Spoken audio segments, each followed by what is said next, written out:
¿Dónde quedaron las películas de antes? Esas que dejaban huella y que uno podía recordar con cariño durante años. Hablamos de una época en la que el cine era un arte, un vehículo de emociones genuinas, donde cada fotograma tenía un propósito y cada diálogo resonaba en el alma. En este contexto, nos adentramos en The Dark Knight Rises, la tercera entrega de la trilogía de Christopher Nolan sobre el Caballero Oscuro. Desde el momento en que se anunció su estreno, mis expectativas eran altas, no solo por el éxito arrollador de las dos anteriores, sino por la promesa de un cierre épico para la saga de Batman.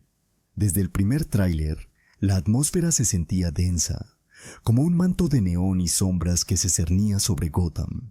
Era como si la ciudad misma estuviera respirando en espera de su héroe, después de haber sufrido tanto. Nolan había logrado construir un mundo que, aunque ficticio, parecía resonar con la realidad de nuestras luchas cotidianas. La oscuridad estaba presente no solo en el sentido literal, sino también en los matices morales de los personajes.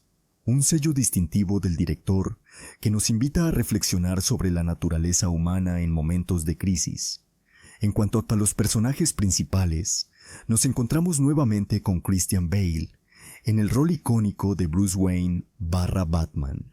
Su interpretación ha sido aclamada por llevar al personaje en una travesía emocional profunda, mostrando la vulnerabilidad de un hombre que ha decidido convertirse en un símbolo de justicia, pero que al mismo tiempo se enfrenta a sus propios demonios internos. En esta entrega, el peso del pasado aplasta a Bruce. No solo está lidiando con la pérdida de Rachel, sino que también se siente incapaz de continuar con su misión, lo que lo hace aún más humano y por ende, más relatable. Por supuesto, no podemos olvidar a otro de los pilares de la trilogía, Gary Oldman, quien da vida al comisionado Jim Gordon. Oldman es un actor que ha demostrado en múltiples ocasiones su versatilidad, y aquí, en su interpretación de Gordon, logra capturar la lucha moral de un hombre atrapado entre el deber y la desesperación. La ciudad está al borde del colapso, y Gordon se encuentra en la encrucijada de hacer lo que es correcto versus lo que es necesario.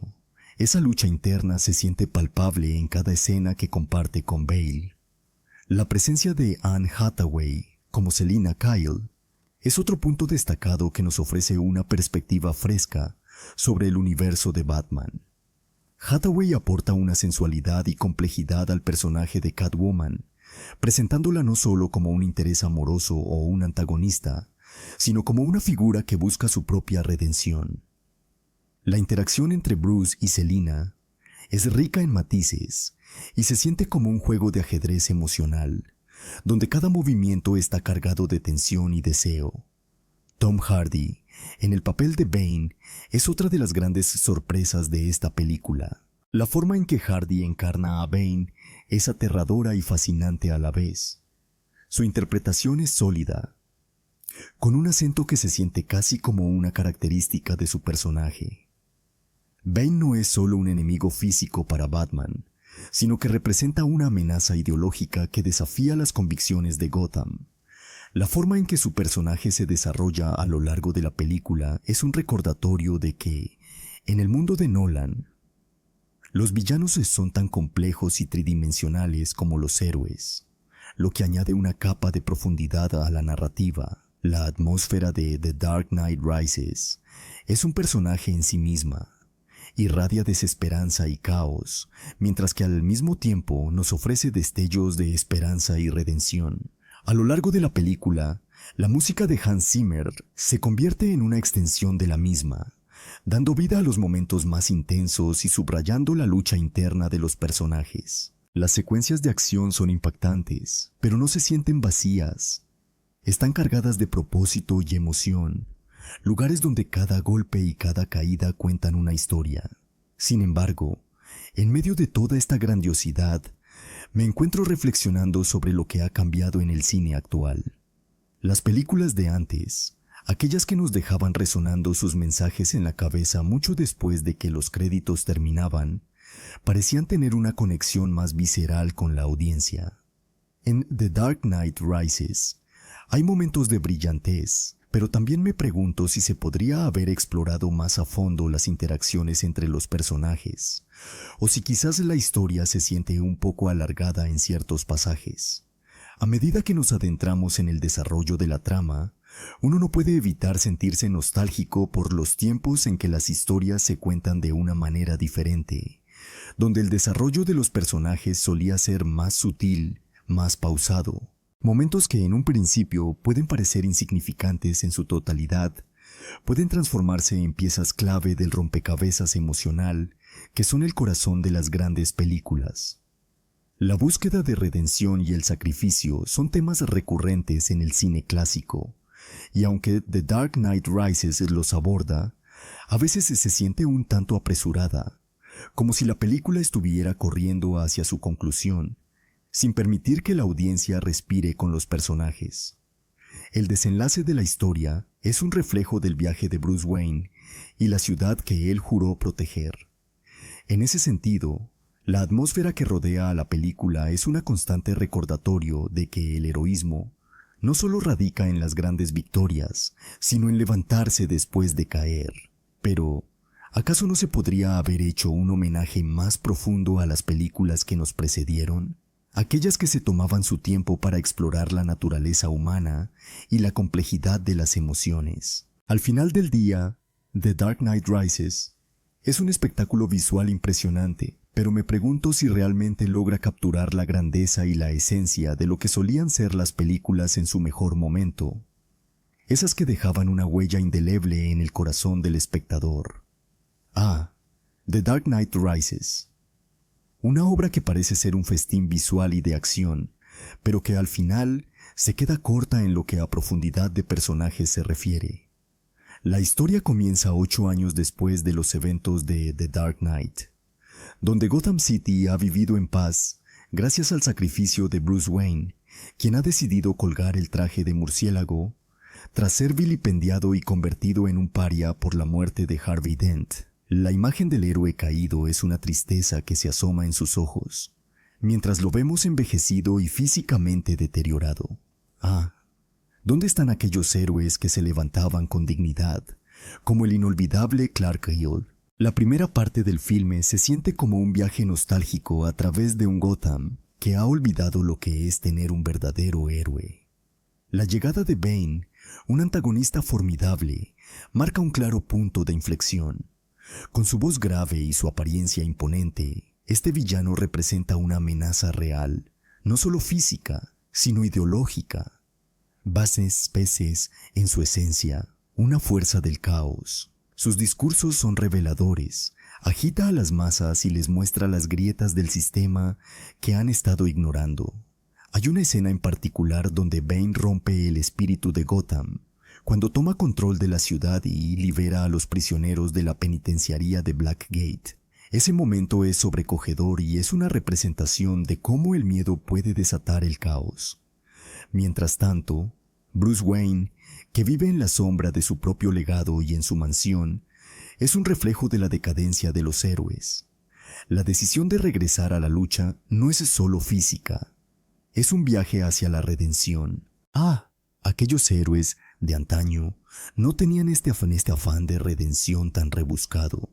Eran impulsados por un sentido del deber y la justicia que hoy parece un mero eco.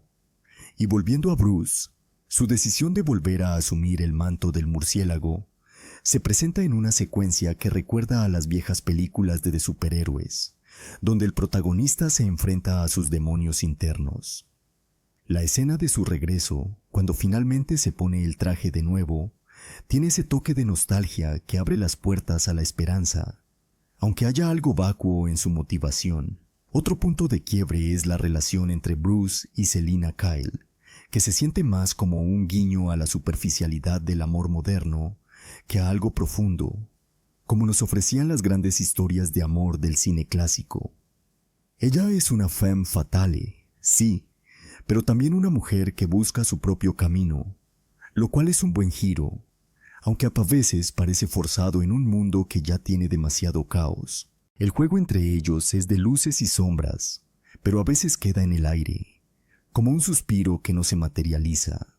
La batalla final en la ciudad es intensa, hay acción a raudales y resulta un espectáculo digno de una sala de cine. Sin embargo, aquí es donde me pregunto, ¿cuántas explosiones y luchas hacen falta para que realmente se sienta el impacto emocional? Me parece que en la actual industria del cine se ha perdido esa sutileza en el desarrollo de los personajes. La confrontación entre Batman y Bane es impactante, pero, nuevamente, ¿dónde está la conexión emocional que nos dejaba pensando en los dilemas del héroe y el villano, como en los films de antaño?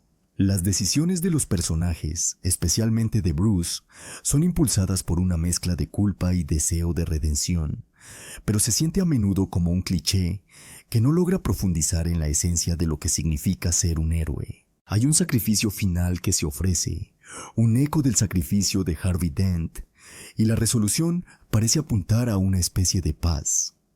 Pero a mí, como espectador de la vieja escuela, me duele ver que la complejidad de las emociones casi se ha diluido en el ruido de efectos especiales y secuencias de acción.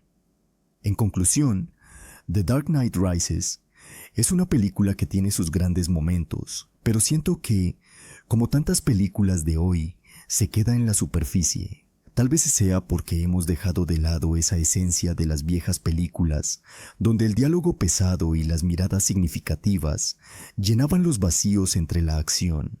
Al final, lo que me queda es la pregunta: ¿dónde quedaron las películas de antes? Al final de The Dark Knight Rises, uno no puede negar que Christopher Nolan ha logrado crear una obra monumental en términos de efectos visuales. Las escenas de acción son impactantes y el uso de la tecnología es impresionante, pero me pregunto, ¿acaso no podríamos haber tenido más de esas conversaciones profundas que hacían falta entre las explosiones? La música de Hans Zimmer, siempre magistral, acompaña con su gota de tensión y emoción, pero, al igual que el resto de la película, se siente un tanto desbordante, como un trueno que no deja espacio a los susurros que podrían haberse entrelazado con la narrativa. Lo que más me gustó de la película fue, sin duda, la interpretación de Tom Hardy como Bane. Su presencia es arrolladora y logra transmitir un poder que, en otras épocas, habríamos visto quizás en un villano clásico. Sin embargo, no puedo evitar reírme ante lo ridículo de algunas escenas, como esa explosión de gran magnitud que, aunque espectacular, carecía de la elegancia que caracterizaba a los grandes momentos del cine de antaño. En vez de darme un tirón emocional, solo me quedé pensando en cuántos efectos especiales se necesitaron para conseguir eso. En conclusión, The Dark Knight Rises es el tipo de película que, aunque brilla en la taquilla y ofrece un espectáculo visual sin igual, no logra capturar la esencia de los grandes clásicos del cine que tanto añoramos. Es un festín para los ojos, sí, pero también hay que recordar que el cine siempre ha sido más que eso. Ha sido un vehículo de emociones, reflexiones y conexiones humanas. ¿Dónde quedaron las películas de antes, donde una simple mirada podía ser tan elocuente como 1000 explosiones? Me quedo con esa nostalgia, mirando hacia atrás, mientras el cine avanza hacia un futuro que a veces me hace sentir que está perdiendo el rumbo.